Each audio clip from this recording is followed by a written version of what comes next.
Hello, everyone. Welcome to the March 4th Call of Duty DFS Slate breakdown. Should be a pretty good one. Quickly, before we get into a quick recap, I want to let everyone know that I'm still feeling a little bit under the weather.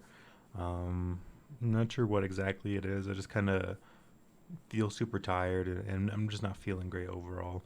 Um, I was just kind of feeling the need to get out of bed at least because I was I was just kind of laying in bed for like I don't know 30 hours maybe. Like I was laying in there since I think the second technically. So yeah, I just need to get out of bed at least a little bit, do at least some work, and so that's what I'm trying to do here. Just do something.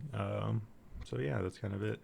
Um, did not have a good day yesterday at all across all three games, pretty much. I don't know what it is, but I feel like most of these days, this is only my second week doing triple uploads with League, CS, and Call of Duty, and they have not gone well so far. Maybe it's a product of me spreading myself a little too thin. I'm not sure. I feel like I'd be doing that stuff like anyway. I don't know. Um, but we try to turn it around a little bit. I want to say I don't really think I had bad reads on the games yesterday. I just feel like um, the players that we were on just kind of didn't do well enough, and we had some unlucky spots, and that was kind of it. I feel like for the most part, we actually read these games and read these teams relatively well. For the first series that we're going to look over is the Los Angeles Guerrillas against the London Royal Ravens. Um, I think again, this was one I'm like relatively proud of. This is a super close series, as you guys could see. The hard point was close within 10 points. The search and destroy was close within a round. So control was close within one round as well. Um, London definitely got the better of them in the last two games. So it definitely screwed the points a little. It I would say it's partially unlucky because London or Los Angeles was like one of the top two or three hardpoint teams in the league. I believe their record was like 7-2 or something, so they were looking really strong in hardpoint. But as you guys could tell, they lost both of them in this series, so that's a little disappointing. I would have hoped to at least get one of them. That definitely played into the decision of trying to like get on the Los Angeles Guerrillas side because I thought they would have the advantages in the hard points, and they could just pick up a search and destroy or control, or just pick up something else on the way there as well. So I think London was like a minus 300 something. I don't remember the exact number, but I just thought LAG was getting a little disrespected. And I think overall we can kind of call this series, although it didn't go in our favor, we could definitely feel like we were on the correct side of it, maybe a little bit more variance going our way, and we're talking about this differently. So that's just kind of how I, kind of look at that one. Phase 3-0 breach. Again, not much really to talk about. Phase is just looking extremely dominant at the moment. They didn't even really need much from their assault rifle players. Abizi did a lot of the work. Celium did a lot of work as well. Simp. Abizi and Simp, the SMG players, they were really strong. Simp is looking absolutely fantastic. A 96-55 game in a sweep. That's just like astronomical numbers. He put up, I believe, like 180 DraftKings points. He was like relatively high owned. I think he was not looking good before that. He was not looking that good before that, I should say. I wasn't on him at all. I had like one phase lineup just in case, and I just had an Abizi Celium duo. So yeah, I mean we're just kind of miss out on it, and it is what it is. We had phase 3-0. They were huge favorites, so it's not a bold call at all, but nonetheless. These next two series, I actually feel like I had again really good reads on. I don't remember if I gave out exact scores, but I know I was typing the scores to a friend beforehand when he asked what I thought about the games, and I believe I had 3 of these series perfectly correct. The only one I had is I had LAG winning 3-2. They lost 3-2. But I had Phase 3-0, I had Optic 3-0, and I had Toronto 3-2. So we had like perfect scores in all of these series. again, it just kind of didn't go our way, at least with the kills. Like, Toronto did win the series, but they didn't do much DFS scoring. Obviously, you guys could see Envoy had a really great performance. I believe he put up like 150 DraftKings points as well. So it's a little unlucky. We kind of got a good read on the series. We just kind of didn't get the right players. That's definitely going to happen a lot um, in Call of Duty DFS. So it is what it is. Optic, solid 3-0 here. The games were pretty close, honestly. The hardpoint and the control definitely could have gone the Seattle way, but I think a little bit of what I was talking about yesterday, when it comes down to when you have these a little bit newer players like Sib and Pred, especially Sib is just kind of falling off a cliff, it seems.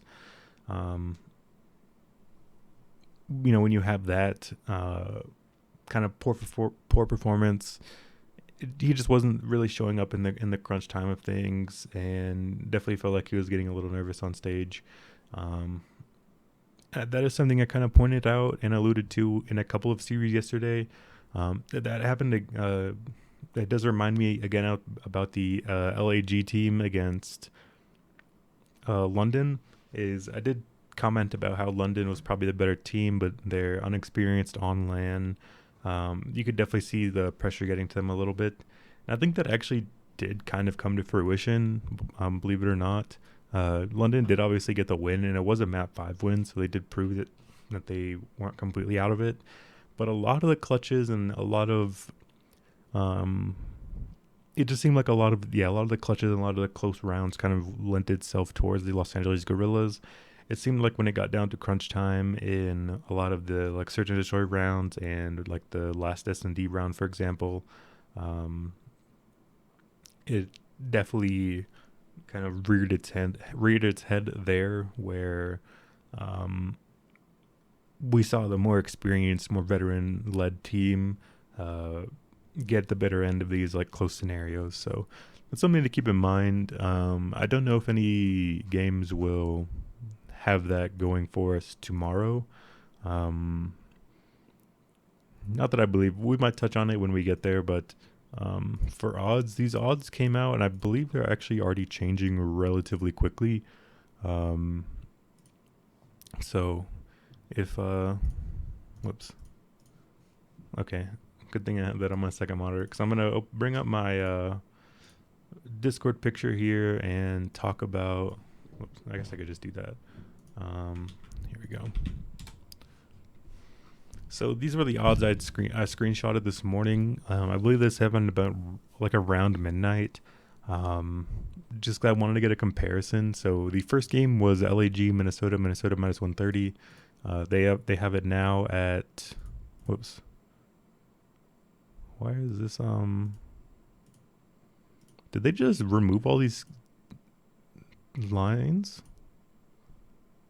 Oh, I don't know. That's weird. Oh, sorry. I have it set to tomorrow. Sorry, I was kind of out of it there. So yeah, like we already see the money coming in a little bit on LAG. Makes sense. We'll talk about that. I guess everything else is the same. So that's like the only thing that's changed. I did expect some different movement. I expected some different like some odds to change here. I'm really kind of not understanding why Boston is like an underdog here against Florida. I mean, we'll talk about this series, and I'll talk about why I kind of think that's a little weird. But again, like I just don't understand this one really. Like, I don't know. We'll get to it. But yeah, that's just some of the odds are a little weird, but that's kind of the starting point here.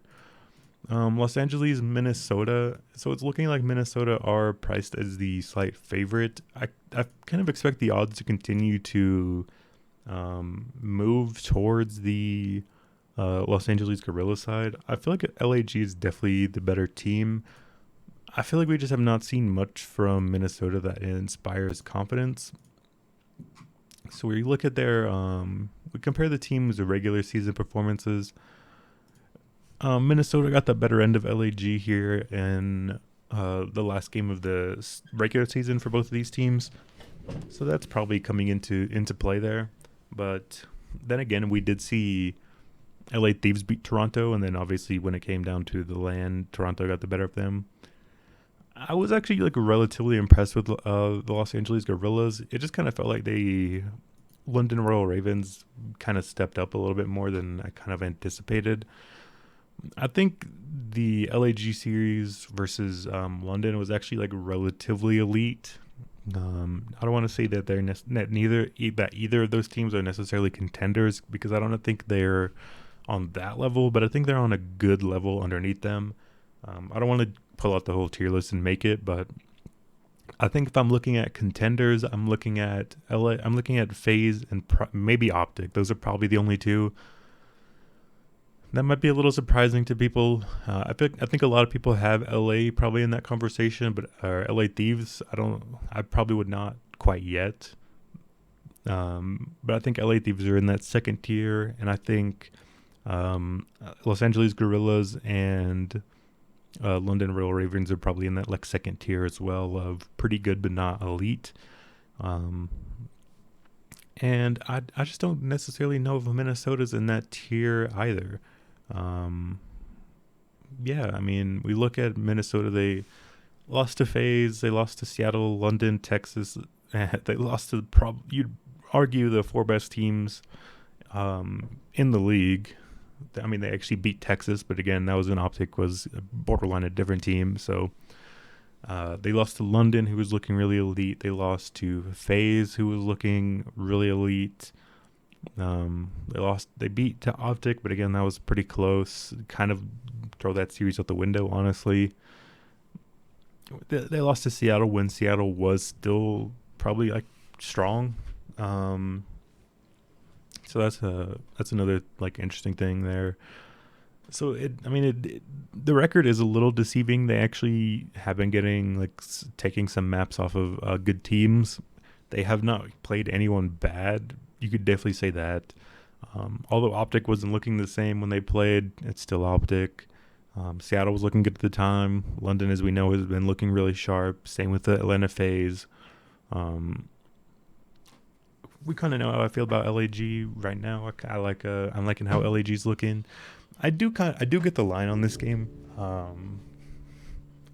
I just kind of wonder where people are going to congregate in terms of ownerships, because we have this weird thing where DK pricing came out a little bit before like any odds that I saw came out, and it looks like they have this price is pretty heavily towards the Los Angeles Guerrillas side. The cheapest player is Gunless at 8,200. That's definitely a very steep price to pay for the lowest priced player on a team. I mean, Minnesota with Standy, their best player, 8,600. So it's like, I don't know. The pricing is super off in this game. I wonder where that'll drive people, because we've definitely saw with Los Angeles Guerrillas yesterday, even though they were losing, they were definitely still getting like some good kill totals. Like they were still kind of separating themselves. And I think all the things that I said yesterday are still kind of true. I still think they're really strong on land. However, I think the same could be said for Minnesota. Minnesota definitely proved themselves on land last year with kind of getting the jitters. Like they legit won a tournament. They won one of these major tourneys. Like they won this whole bracket. Minnesota did last year. Again, new game. It is the same team. It's not looking the same, though, as we could see with a lot of other players that just because it's the same name, it doesn't necessarily make them the same level. Like it's outside of the FaZe guys, the FaZe boys are kind of an exception. This one's super close. Again, this is tough because I think there's two things that are going like different directions here. Again, we have Minnesota, who's the favorite, but are priced as underdogs on DraftKings, so you can get Standy super affordable. You can get any other Minnesota player pretty affordable as well. I believe Major Maniac is the cheapest player on the slate. I think he's a pretty good option, especially at that price. So I definitely understand it there. I just think, however, for myself, looking on the other side, I feel like LAG have some serious upside, especially when we look at... did I close Breaking Point already? I did. Okay, so I just think LAG have had better stats in the respawn game modes, which is where all the points come from, of course. So we look at Minnesota and LAG. We look at the regular season, the Major 1 qualifiers. So we look at the hardpoint 1.09 kill death ratio, 0.93. Again, we see a large disparity here in hardpoint record. I guess we could, can we add? Yeah, we can add their other game there. So as we could see, the hardpoint kill disparity is pretty one-sided towards LAG. Seems like even when Minnesota Rocker win, their numbers aren't looking great. It gets a little bit closer in control, as you guys could see. Minnesota 1-4, LAG 2-4, so relatively close in control. It's looking like the control is going to come down a lot to the coin flip, which is stupid enough to say. I don't know if you guys are this in depth within the CDL at the moment, but unfortunately, there's only 2 control maps, and as stupid as it sounds, what happens is in the coin flip to determine like sides in the pick and ban phase, whoever wins the coin flip gets the only control band. So if you win the coin flip, you can essentially choose what control map you want to go to, whether it be Gavutu or Tuscan. So that's going to definitely make a difference here, because it looks like LAG have a lot more experience on Gavutu. They're 2-2, so they are actually looking somewhat like playable on Gavutu. 0-2 on Tuscan, not looking good. That means they're not picking to play that one. It's their less experienced one, and when they do play it, they lose. So obviously bad there. And if you look for the Minnesota side, they're 1-3 on Tuscan, so not good, but at least they have experience and play that map. That's the one they at least have more confidence in compared to Gavutu. So that's definitely something that can influence the series in a pretty dumb way, is having the coin flip determined. I think one thing that one little like min-max thing that you guys can do for this series actually is the games will be live at 1 p.m. Mountain Time, which is 12 Western, 3 p.m. Eastern. Check this Twitter. I'll try to pull it up.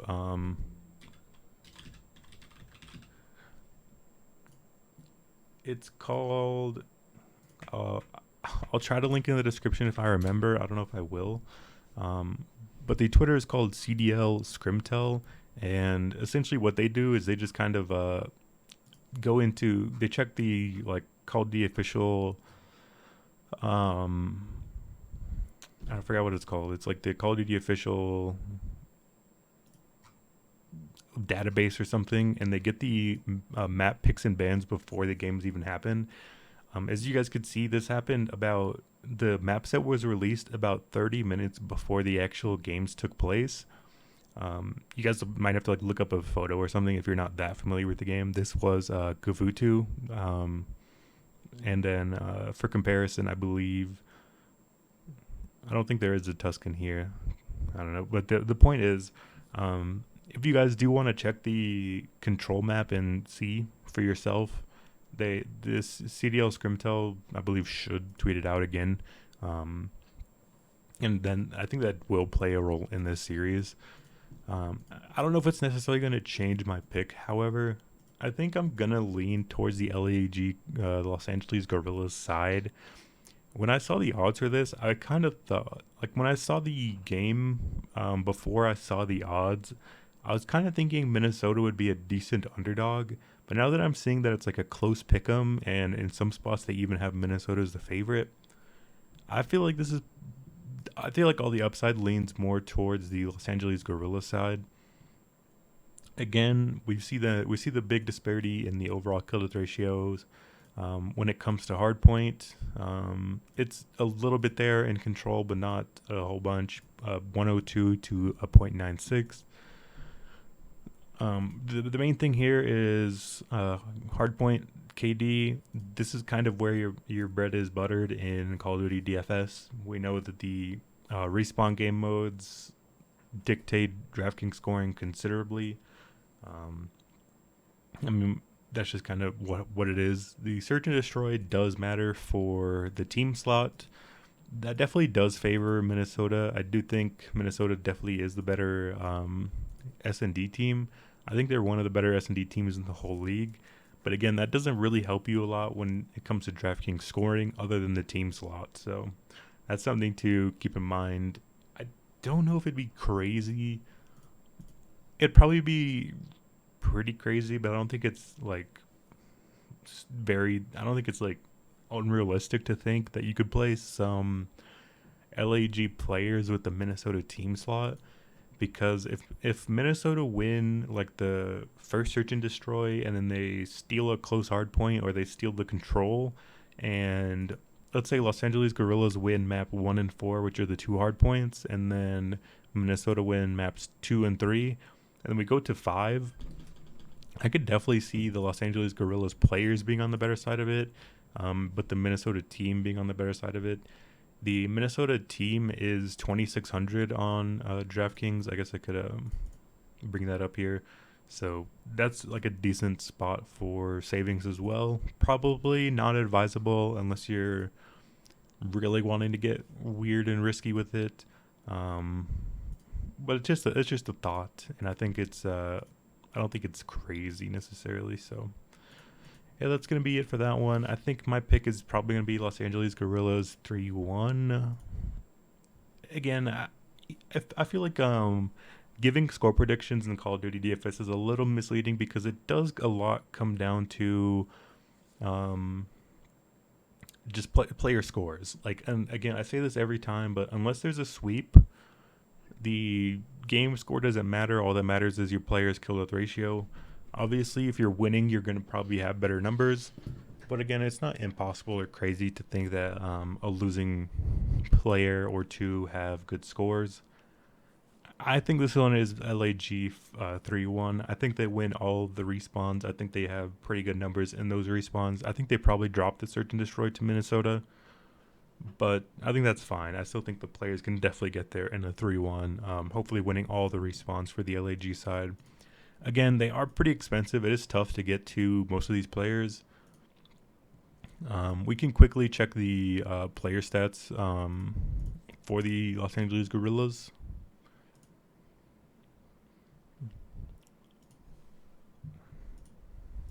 Check LAG, and then we can add the first playoff game is there as well. So as you guys could see, it comes down to we have Gunless, then Slasher, Asim Hook. So it looks like Gunless kind of sticks out above everyone else, and then they're all kind of equal. I think these stats are maybe a little misleading. I do want to look at hardpoint kills per 10 minutes because I think having a lot more action can actually get you more points. We've seen this a lot with Hook. He is yet to put under 100 DraftKings points in any of his in any of the games listed here. I think maybe the other games that they have where they lost, maybe. But at least in those 5 listed, Hook has yet to put up a 100 under 100. And I think Hook typically is a super explosive, volatile player. We've seen a lot of explosive hardpoint wins from him. I definitely think Minnesota's a team where he can bring it pretty well as well. I like what I saw from this team overall. It feels like the London team just had a little bit of firepower, a little bit more firepower than I expected. So that's just kind of what it comes down to. And yeah, in terms of ranking how I like these players, I'd probably go Gunless 1. He's the cheapest, has really good numbers. Kind of hard to get away from that, really. This might be a little controversial, but I'm going to go with Hook 2 as well. I feel like his upside is really good. I'm not sure where he is in terms of pricing. He's like the third price player up there. It's a little tough to get there, but I think if you're going to spend the money, if you're going to want an LAG stack, which I am, I think Hook is going to be a part of it. I like him. And then probably my third option is going to be Asim. He also is extremely explosive. We saw it in the New York series. He put up like 160 or something. Yeah, he did have a really good map yesterday as well, but then they obviously kind of came back and lost it. So We look at the first hard point, you guys could see 31 to 25. He was on a lot of killing sprees. He's an extremely volatile, like energetic player as well. So you could argue it's pretty unlikely for Hook and Asim to kind of both pop off, but I think the possibility is there. Slasher is probably going to be the one that doesn't make my lineups. Um, I feel like he's the slow, methodical assault rifle player, and that can be good. There are scenarios for him, but I think at 9,200, I don't want to get there. I feel like his engagement rate is really low. I wonder if I don't know if engagement rate is still a thing here. It's not looking like it. Kills, deaths, damage, healed time. Yeah, I think they used to have a statistic called engagements per 10 or something. But I feel like overall he's pretty slow. Doesn't rack up the many kills. His KD ratio might be better than most, but he's not going to put up big numbers. And at 9,200, it feels like he would have to have another pretty ceiling performance to pay off that price tag. So he's probably going to be the one I leave off. Looking at the Minnesota side quickly, I do think there is still some merit to playing them. They are pretty cheap. They are technically the favorite at the moment, although I expect that to change probably by the time you guys are watching this video. I think Standy's pretty good at 8,600. We definitely know he's one of the more elite players within the whole league. It just kind of comes down to his team not being that great. I don't know if I'd want to get to anybody else on Minnesota. We can quickly check the Minnesota statistics. See, it's still not very looking good there. Standy even hasn't been doing that well. You could argue attach at, 70 something or 64. Maybe you could get there. I could understand playing some Minnesota players if you want the cheaper plays. But again, I just think considering how DFS scoring is working at the moment, I think LAG is the side you want to be on. They are expensive. They are tough to get to, but we're going to look for some underdog shots here to hopefully afford the LAG players. So, moving on to the second series of the game, we have the Los Angeles Thieves and the New York Subliners. So, I think this one was a little bit different. The odds were a little different when I checked this earlier. I think I did see that LA was minus 400, and now you can see them slightly move down to minus 375. I have some weird feelings about this game. So kind of quickly to run through the history, I guess, is I'm kind of just going to do the same thing I said for LA Thieves yesterday. So the LA Thieves regular season run, they beat Florida, really bad team, New York, and Paris, two worst teams in the league. They beat all of them, but as you guys could see, they dropped a map in all three series. You would really think a team like LA Thieves, who's somewhat considered to be a title contender, you would think that they would probably be getting the sweeps against these really bad teams. They didn't. They got the 3-1 over Toronto, which is relatively impressive, but that game kind of felt like it was Toronto being really bad on the day. They lost 1-3 to Atlanta. This was still Atlanta kind of warming and gearing up into the year, so I could understand why that was a 3-1 as opposed to maybe a 3-0. I don't know. I'm just kind of pretty bullish on this LA team, and I can't really explain why, honestly. And I think the crazy thing is here, I look at the New York team, and I actually feel like they were picking it up and they were looking a little bit better towards the end of the year, especially in these last two games. They got the win over Boston. Again, I think they're a pretty dominant search and destroy team. So again, that doesn't necessarily bode well for their DFS numbers. We can, I guess we could look at the, nope, I was in the right tab. I don't know why I keep pressing the wrong tab there. New York, LA Thieves. So we look at regular season and playoffs here, and then we could just look at the playoffs here. So as you guys could see, New York 0-9 in hardpoint. That is borderline impressive. That is an absolute crazy thing to happen.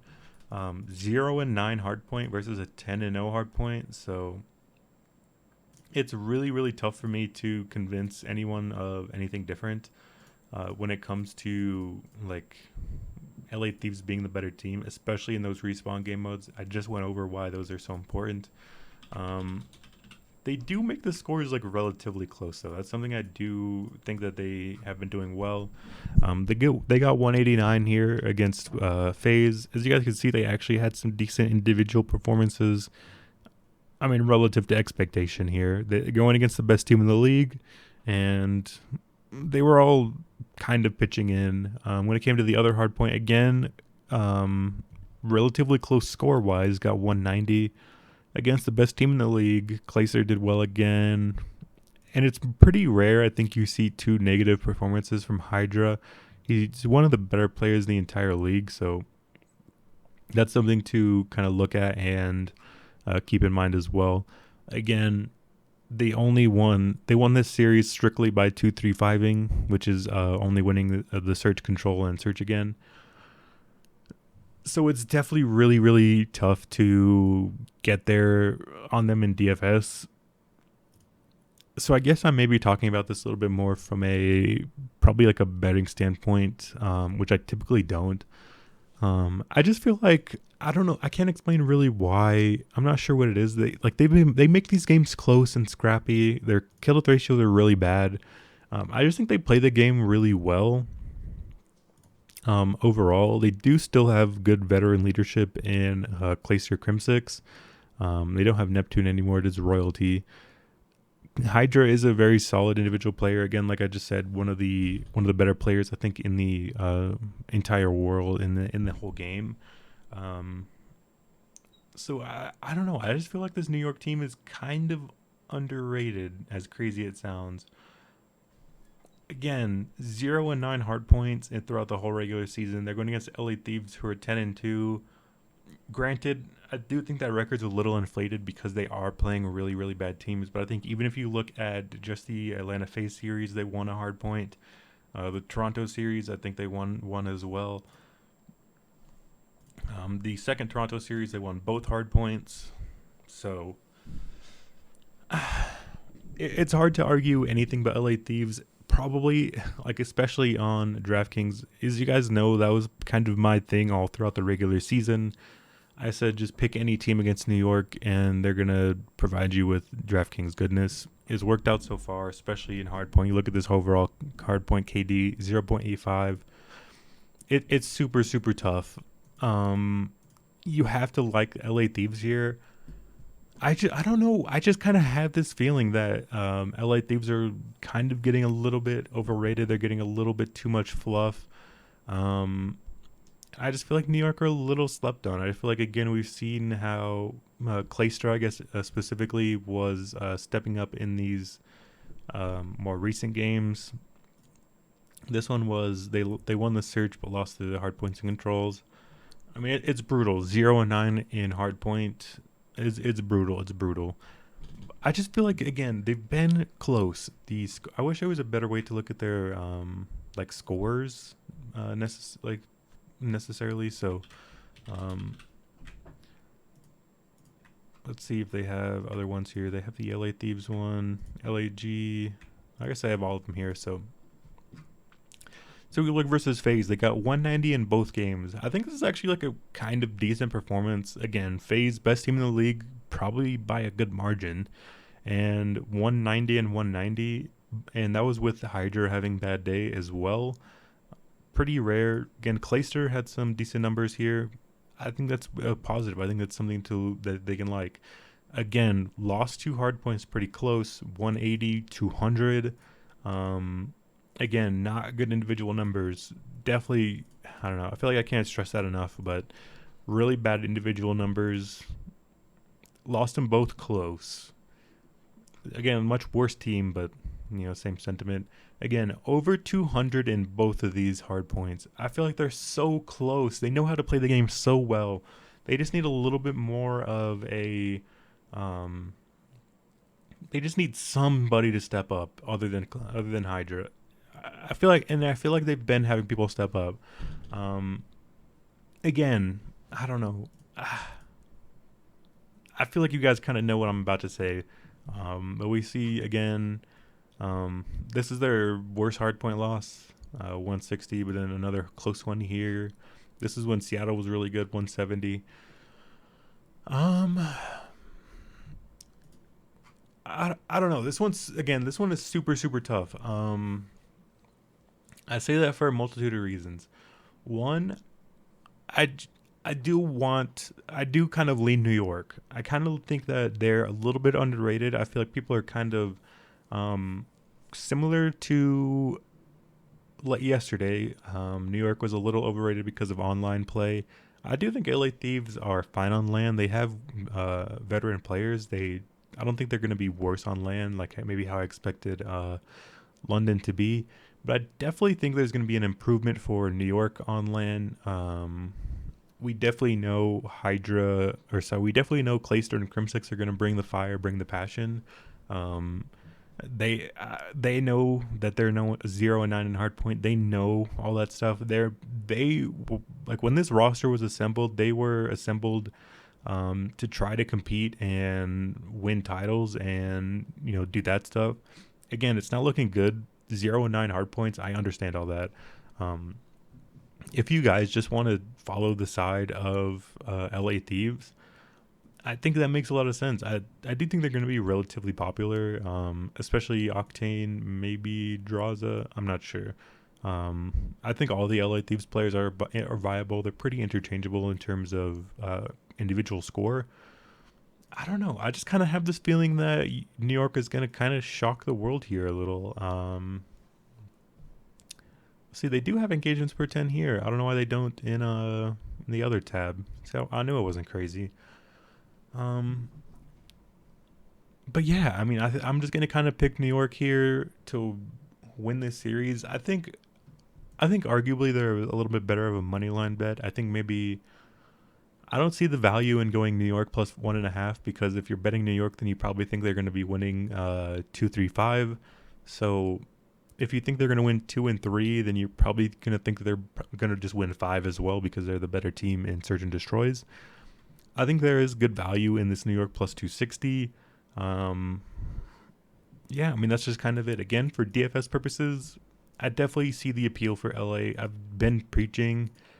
Just play anyone versus New York. Their numbers are really bad.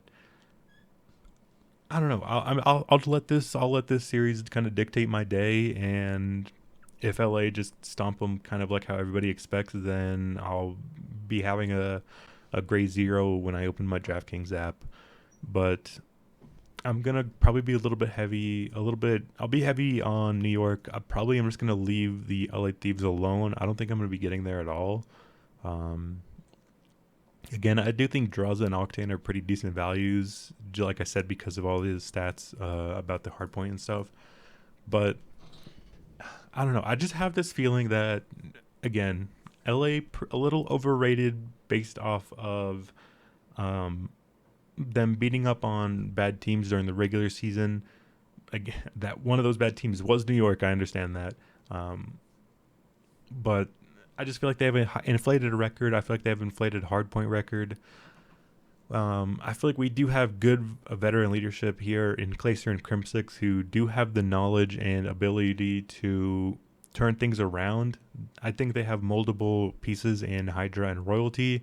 I think Royalty actually did look decent in this team. His numbers are individually good, but the games were a lot closer when he was in. Everybody on New York is going to know that there's 0-9 in hardpoint. They know that's what they're going to have to work on.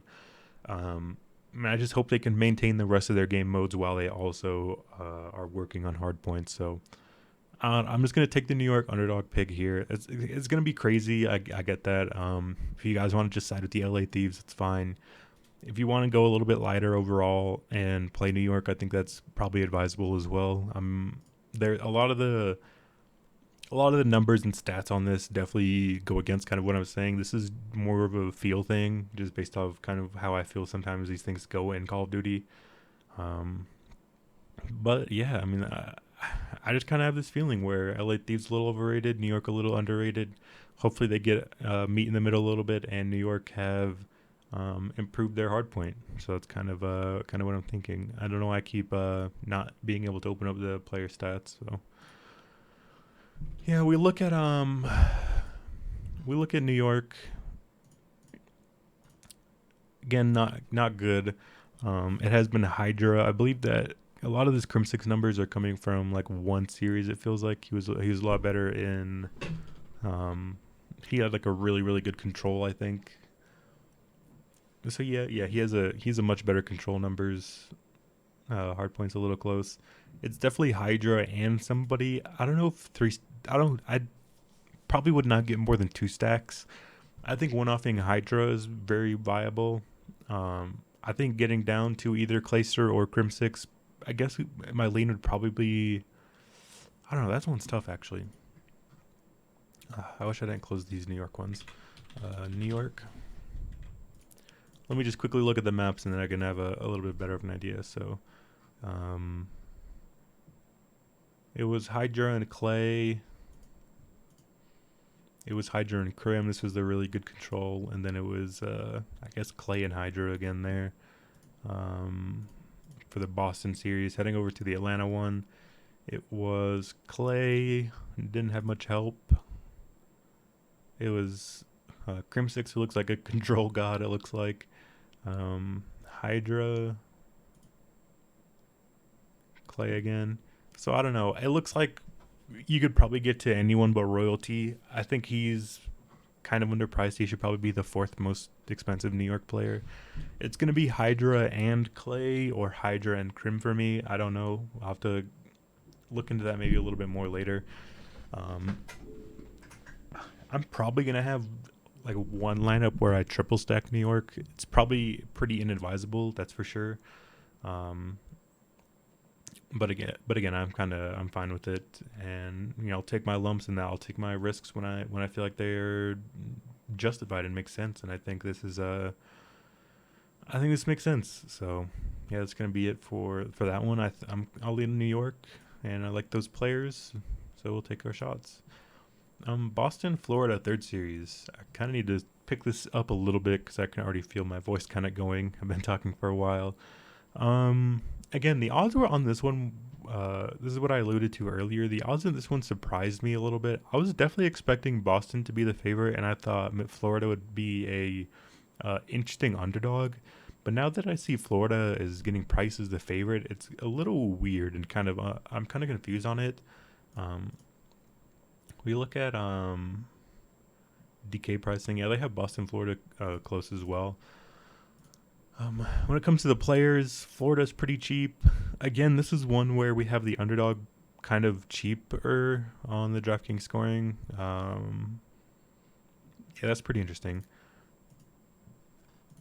Again, I think the thing here is, all right. We could look at the like match history, I guess, a little. So Florida, they started off by losing to London. Again, I thought London was good then. London have been looking really good since then. That's a reasonable loss. 3-1 Paris. Yeah, expected. Paris are probably the worst team in the league. I don't think anybody's arguing that. Close game 5 with LA. Again, I don't think LA is that good, but I still think that's kind of still hitting above their league. 0-3 by Toronto. It should be noted that Toronto had a substitute in this series. They had a Hicksy instead of Cammy. So that's slightly embarrassing, but I mean, it's still Toronto, so whatever. And they swept Seattle. And again, this is kind of when Seattle was already having their downfall a little. So I don't know how much how much stock you want to put into that. So it's kind of like a weird up and down one where they like lost to London, who's definitely better than them. They beat Paris, who they're definitely better than. Close one with LA, probably got to give them a little credit there. But then you get swept by Toronto with a substitute. That's kind of bad. And you got the win over Seattle, so they're like up and down. They literally, what is that, loss win? Loss? Oh, that's loss win. So I don't know. It's like, where are they? Like, I feel like they have not had a close litmus test. They've only played like good teams or bad teams. The win over Seattle is decent. Again, I don't think Seattle are necessarily that bad. They're not like Paris bad, but they're not elite. So it's tough. We can look at Boston. I think Boston is probably getting a little bit on the like short end of the stick as well. They started off with a decent win over the Los Angeles Guerrillas. That's I think that's pretty cool for them. Um, sorry, but I still have the LPL games going on over on my second monitor. So yeah, yeah. So like Boston started off with the win over LAG. That's decent. They got the win over Paris again. Really bad team, but you know, mm, expected. They lose the 3-1 to FaZe. Fine. They do lose to New York, but again, that was the one where New York kind of got the 2-3-5 win. Boston won both of the hard points. But then they lose to Texas, and that again, that's when Optic Texas were really hitting form. They're a much different team. Um, I don't know. I was just kind of a little bit more impressed with Boston. I thought Boston would have been the favorite here. Let's look at the team stats, and maybe that'll tell us a little bit better of a picture. So we have the Florida Mutineers and the Boston Breach. And it's like, and again, Boston have played Atlanta, Texas, Atlanta. Like they're we just don't know much about like either of these teams. It feels like, um, oops, I accidentally reset that. So we look at Boston. They're 5-6 in hardpoint, 4-4 in search. For Florida, they're 3-4 in hardpoint, 2-4 in search. A little bit better in control. So it looks like relatively even in hard points, maybe a slight edge to Boston. S&D edges to Boston, control edges to Florida. But the hard points are pretty close. Looks like they do both fancy bocage, which is I guess something I kind of forgot to mention in the other series. But bocage is by far and away the thing you want the most in DraftKings scoring. I believe there's a graphic from Breaking Point or somebody like that. Here I have the photo. So this is the bocage stats. So we want to try to get teams that play bocage. It looks like Florida and Boston are both up there. I expect that map to be played. That definitely helps both teams a lot. I feel like Boston have maybe looked a little bit better on it. But again, both teams, like Boston 2-3, Florida 2-2. Looks like Boston have a more balanced map pool. Florida have yet to even play a Berlin. Looks like that's probably their permaban. So I don't know how the hard points are going to shake out. Again, Boston are 1-4 in Gavutu. That's not good. Probably have to favor Florida, definitely in the controls. Search and Destroy is definitely in the favor of Boston. Looks like they both are 2-0 in Berlin, so that's interesting. But again, real quick on the bocage thing. This is just like the smallest map and like one of the smallest maps we've kind of ever seen in Call of Duty. So the action level is just absolutely incredible. I believe we've seen multiple 40 bombs in this map. And if you're going like 40 and 25, what is that, like 40 or 50 DraftKings points? Like it's an insane amount just for one map. The action level again is so high. The engagements is incredible. So all you have to do is have a decent performance on bocage, and you're gonna have a really good level for scoring. So I think that alone definitely is enough to keep an eye out for this series for sure. Again, this one's just tough because I think it's similar to kind of the first series we had where we have a favorite here in Florida whose price is the underdog, but I kind of lean towards the other team a little. The reasoning is probably a little bit different here on this one. I don't know, this one's tough and it's close.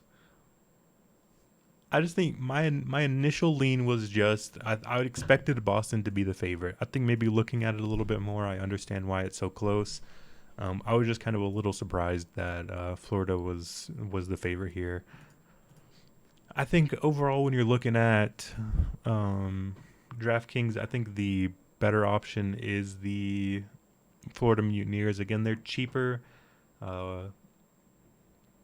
It's probably like a pretty close series, so when it comes down to that, I think the kill death ratios are looking better for Florida. Again, I think Boston is a little bit more of a search and destroy team. So given that it's kind of a toss up, but all the numbers are pointing towards Florida and they're cheaper, I'm just gonna have to lean towards the Florida side. Um, Real quick, there's a stat I wanted to see. I want to find it maybe. Um, let's see. Okay, here we go. This is from the Intel CDL. We have the most kills on Bocage.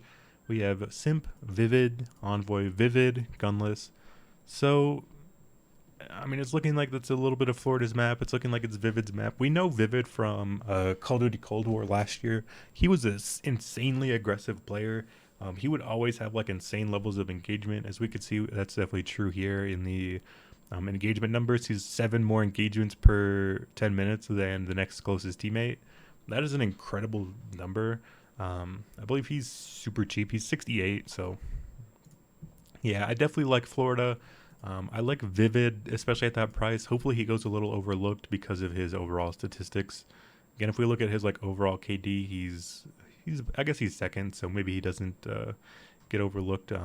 But yeah, I'll just have to lean with the Florida side. It doesn't feel the best. Again, I just have a weird feeling there, but um, sometimes you just have to think maybe if the numbers are all telling you one thing, you just kind of have to go with that. So yeah, we'll go with Florida again. Looking at overall player stats, looking like Big Wake, Dave Patty, Skies, Vivid's numbers are looking pretty bad. I'm wondering why that is now. Did Vivid have really bad stats in Control? I wonder if I missed that. Sorry to have to kind of go pick this again. Oops, I just went to the same thing. I guess it's in this tab. I don't know what I'm doing. Control kill death ratio, yeah, Vivid 0.83. Yeah, Control's more of a slow game mode. It's tougher for somebody with a Vivid's playstyle of super aggression.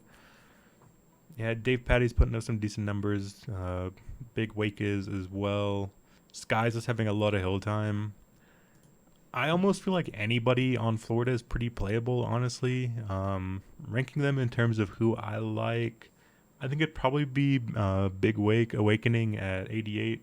I think he'd probably be number one. Kind of liked what I saw from Vivid and number two. Again, I think he's pretty cheap. If he just has like a good Bocog hardpoint, um, then you're looking like getting paid off in just that one map. So yeah, there, Dave Patty.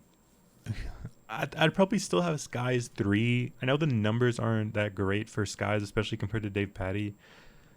I just kind of feel like overall, Skies is still a better player. I just feel like he hasn't really gotten there in this game yet, and if there is a time to show up, it is this one. Um, it mainly comes down to his hardpoint kill death ratio. He's the only one negative for this Florida team. He does have a lot of hill time, so that can easily rack up time as well. I don't know if that necessarily helps him that much on Bocage, so maybe you do want to leave Dave Patty on Bocage. Yeah, I guess after I'll have Big Wake 1, Vivid 2, probably then just a toss up between Dave Patty and Skies for like the third, fourth spots on Florida. I'm probably gonna have some Florida 3 stacks just because I think like what I said earlier, they look pretty good in respawns. They're going against a search and destroy based team. So I think if Florida win, they have a good chance to do really well, and I think, yeah, they can put up some big numbers. I think you could argue not having Vivid in because it does look like Vivid's overall numbers aren't great. So that it goes both ways. I think you can mix and match like any 3 Florida players. I think Big Wake is probably the only one you want to have in for sure. I think Skies has a lot of upside. I think Vivid has a lot of upside. I think Dave Patty's upside is fairly limited. I think he's probably one of the lesser skilled players on the whole team. So I think the upside there is probably a little limited. That's just kind of the concern there. So yeah, I mean that's probably just gonna be my thoughts on this one. Probably just go with Florida. Probably Big Wake, Skies, Vivid. I'm probably gonna leave off Dave Patty, but I think Dave Patty's probably a little bit safer of the options, just based off his numbers looking decent. So yeah, I don't know. I'll create lineups and see. I might have a mix and match of all 4. Who knows? So Heading over to the fourth series, Seattle Paris. Not much, I think, really to talk about with this one. It definitely doesn't feel like it's a. I definitely don't think Seattle's a minus 1800 here. That feels really disrespectful. I don't know. Seattle's been bad, but I don't think they're definitely not Paris bad. Paris already swapped out a player. I forgot who they got rid of even. Um, yeah, I don't. It doesn't show here. I have to check the breaking point that I keep closing for some reason. So, um, Temp, John Fellow, Gravity. Man, who played for Paris? That is a. That's not. Doesn't inspire confidence. I'm sure. Decimate. Yeah, that's who they dropped. So, yeah. I mean, Gravity's like a decent amateur player. He feels like he's typically somebody that people go to when uh, they just like need a top amateur player to kind of fill in and get things going for them. Maybe he's a name that's been around the scene, but I still don't necessarily think he's that fantastic by any stretch. So that's kind of the thing. It still feels like Paris is definitely the worst team in the league. It's just tough to get behind the such a heavy price tag of minus 1800 of Seattle versus Paris. Like FaZe was a minus 1600, I think, yesterday against Boston, and that series was not close at all. I could definitely see this series getting kind of close. Like I don't know, like Seattle's been definitely trending downward. Like, do we really think Paris is so bad that they're like the like yeah, they're the 12th team in the league, but do we think that they're so bad that the like number 8th team in the league that Seattle is minus 1800? Probably not. That's just kind of the antithesis of my point there. I think Seattle probably just get the job done. I do think they're still the better team. Yeah. I just don't love it. I'm probably gonna be like relatively light on this series. I don't know if I'm gonna have like a good amount of like Seattle three stacks. I probably will just because I'm a degenerate. Um, but I don't love it. I don't like that price tag at all. Um, I'd imagine they're going to be pretty popular because they were really good early on. So maybe that's still in people's minds. I think people are still kind of overrating Seattle a little bit. I think they're come down to earth pretty hard. Um, but again, it's really tough to get behind Paris when Paris has looked lifeless in just about every series they played. So yeah, that's probably gonna be it for me on this one. Again, not a great feeling on this one. Looks like for stats, it looks like Pred has actually fallen down all the way. It looks like it's still Mac and Sib up top. Accuracy kind of in between them. So accuracy is looking like a decent value. Maybe if you want to pay up for Mac and Sib, they're both looking like good options. Again, I don't think Pred necessarily has like zero upside here at 8K. That's still pretty cheap. I definitely think you could do three stacks with Seattle and mix and match like all the players. I don't think it's that condensed. If I were to leave somebody off, I honestly might leave Mac off.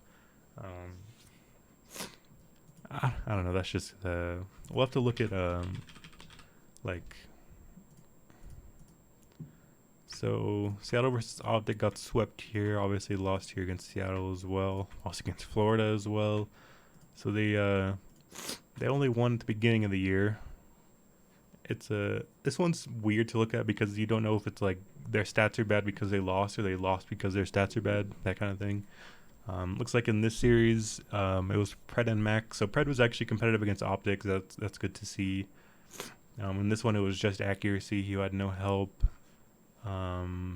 This one was just Mac. This one was Mac and Pred, not good from accuracy. When they won here, it was Sib and Mac. So again, it kind of looks like anybody's interchangeable. It doesn't look like they have too many great like multi-team performances. But again, I think against Paris, like anything is possible. So